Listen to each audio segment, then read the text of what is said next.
Assalamualaikum warahmatullahi wabarakatuh. Selamat pagi dan salam sejahtera bagi kita semua. Perkenalkan, saya Fauzia dari Program Studi Ilmu Hukum Fakultas Hukum Universitas Bayangkara Jaya. Pada kesempatan ini, saya akan mempresentasikan makalah yang berjudul Analisis Yuridis Perlindungan Kreditor dan Debitor dalam Proses Penundaan Kewajiban Pembayaran Utang atau PKPU pasca putusan Mahkamah Konstitusi Nomor 23 PUU 19/2021. Latar belakang, perkembangan dunia usaha menyebabkan semakin banyak hubungan hukum antara kreditor dan debitor. Dalam praktiknya, tidak semua kewajiban utang dapat dipenuhi tepat waktu, sehingga sering menimbulkan sengketa yang berpotensi merugikan kedua belah pihak. Untuk mengatasi kondisi tersebut, Undang-Undang Nomor 37 Tahun 2004 mengatur mekanisme PKPU sebagai sarana restrukturisasi utang guna menghindari kepailitan dan menjaga kelangsungan usaha.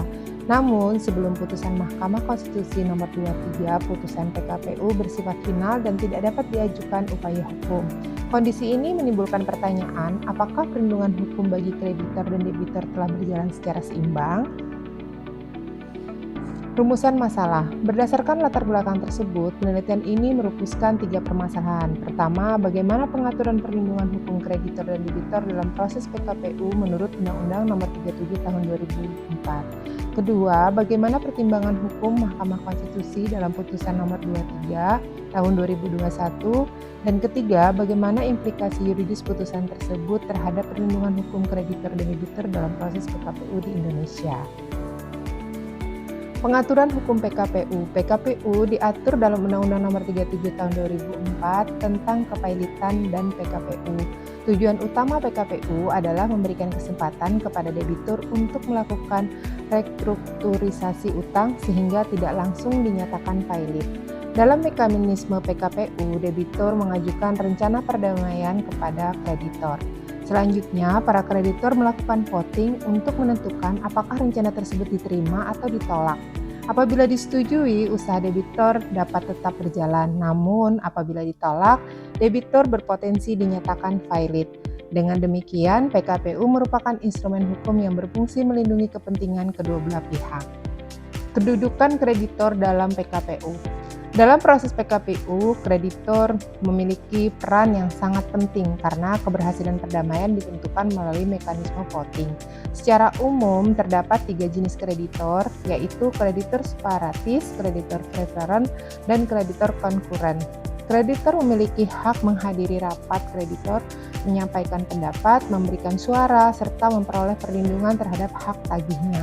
Oleh karena itu, persetujuan kreditor menjadi faktor utama dalam keberhasilan proses PKPU.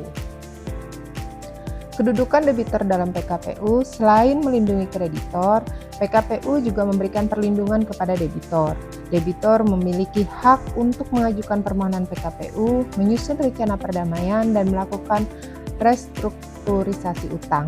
Selama masa PKPU, debitur memperoleh perlindungan dari tindakan eksekusi individual sehingga memiliki kesempatan memperbaiki kondisi keuangan usahanya.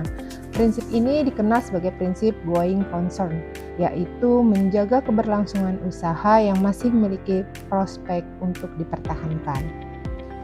Perlindungan hukum bagi kreditor dan debitor. PKPU dirancang untuk menciptakan keseimbangan perlindungan hukum bagi kreditor dan debitor. Bagi kreditor, perlindungan diberikan melalui hak voting, pengawasan oleh hakim pengawas dan pengurus, serta hak mengajukan pembatalan perdamaian apabila debitor wan prestasi. Sementara bagi debitor, perlindungan diberikan melalui kesempatan restrukturisasi utang dan perlindungan dari tindakan eksekusi selama proses PKPU berlangsung. Dengan demikian, PKPU tidak hanya berorientasi pada penyelesaian utang, tetapi juga pada keadilan dan kepastian hukum.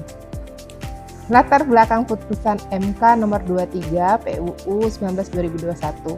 Sebelum putusan Mahkamah Konstitusi Nomor 23 2021, Pasal 235 Ayat 1 dan Pasal 293 Ayat 1 Undang-Undang Nomor 37 Tahun 2004 menyatakan bahwa putusan PKPU tidak dapat diajukan upaya hukum. Akibatnya, debitor yang langsung dinyatakan pailit tidak memiliki kesempatan untuk meminta pemeriksaan kembali terhadap putusan tersebut. Kondisi ini dinilai berpotensi mengurangi perlindungan hukum dan bertentangan dengan prinsip keadilan. Oleh karena itu, Mahkamah Konstitusi melakukan pengujian terhadap ketentuan tersebut. Pertimbangan hukum Mahkamah Konstitusi menegaskan bahwa prinsip penyelesaian perkara secara cepat dalam PKPU memang penting. Namun demikian, asas kecepatan tidak boleh menghilangkan hak para pihak untuk memperoleh keadilan dan perlindungan hukum. Mahkamah berpendapat bahwa perlu adanya mekanisme kontrol terhadap putusan yang berdampak pada kepaulitan debitur.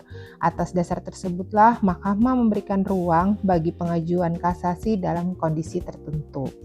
Dampak pertimbangan MK. Melalui putusan ini, hak konstitusional para pihak menjadi lebih terlindungi. Debitur memproses akses terhadap keadilan melalui mekanisme kasasi yang terbatas. Selain itu, putusan ini juga berfungsi sebagai alat kontrol terhadap kemungkinan kesalahan penerapan hukum oleh pengadilan. Dengan demikian, keseimbangan antara kepastian hukum dan keadilan dapat lebih terjamin. Implikasi yuridis putusan MK. Implikasi yuridis putusan Mahkamah Konstitusi dapat dilihat dari 3 aspek utama. Pertama, aspek keadilan, yaitu memberikan kesempatan bagi debitur untuk memperoleh perlindungan hukum melalui pengajuan kasasi dalam kondisi tertentu. Kedua, aspek kepastian hukum, yaitu memberikan kejelasan mengenai syarat dan batasan pengajuan kasasi tanpa menghilangkan prinsip penyelesaian perkara secara cepat. Ketiga, aspek kemanfaatan hukum, yaitu meningkatkan kepercayaan masyarakat terhadap sistem hukum dan mendorong penyelesaian sengketa yang lebih adil. Kesimpulan, berdasarkan hasil penelitian yang telah dilakukan, dapat disimpulkan bahwa PKPU merupakan mekanisme hukum yang memberikan kesempatan kepada debitur untuk melakukan restrukturisasi utang sekaligus melindungi hak kreditor sesuai Undang-Undang Nomor 37 Tahun 2004. Putusan Mahkamah Konstitusi Nomor 23 Tahun 2021 membuka akses kasasi secara terbatas terhadap putusan PKPU yang berujung pailit, sehingga memperkuat perlindungan hak konstitusional para pihak. Putusan tersebut juga menciptakan keseimbangan antara keadilan, kepastian hukum, dan kemanfaatan hukum tanpa mengurangi efektivitas penyelesaian sengketa PKPU. Pada akhirnya, perlindungan hukum bagi kreditor dan debitor menjadi lebih kuat, serta mendorong terciptanya putusan peradilan yang lebih adil dan akuntabel. Demikian presentasi yang dapat saya sampaikan mengenai analisis yuridis perlindungan kreditor dan debitur dalam proses PKPU pasca putusan Mahkamah Konstitusional Nomor 23 PUU 19/2021. Semoga penelitian ini dapat memberikan manfaat bagi pengembangan ilmu hukum dan praktik hukum di Indonesia. Saya mengucapkan terima kasih atas perhatian yang diberikan. Wassalamualaikum warahmatullahi wabarakatuh.